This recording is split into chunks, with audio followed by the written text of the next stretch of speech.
बिस्मिल्लाहिर्रहमानिर्रहीम। अस्सलाम वालेकुम डियर फेलोज़, उम्मीद है आप खैरियत से होंगे। महंगाई बहुत ज़्यादा हो गई है। हमारे व्यूअर्स पूछ रहे हैं कि हज 10 लाख का हो गया है, तो इसके बारे में कोई फार्मूला बता दें। देखें, जो जिसके पास ज़्यादा राह है, हज इस्लाम का एक अहम रुकन है। ज़्यादा राह हो जिसके पास तो उस पर हज फ़र्ज़ है। लेकिन अल्लाह ताला को अपनी मखलूक से बहुत मोहब्बत है। अल्लाह के महबूब, उनको अपनी उम्मत से बहुत मोहब्बत है।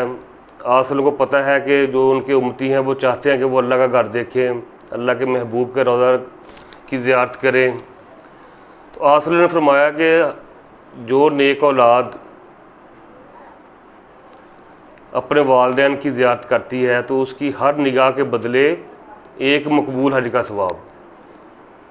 तो सहाबा ने पूछा कि ए अल्लाह के सोने नबी, अगर दिन में 100 मरतबा भी करे तो आसलों ने फरमाया हाँ, 100 हज्जों का सवाब।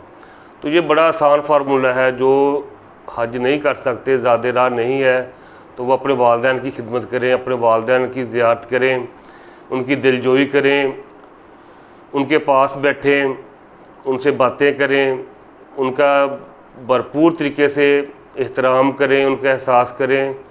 तो हज ही हज है। अल्लाह ताला हम सब का हामी नासर हो।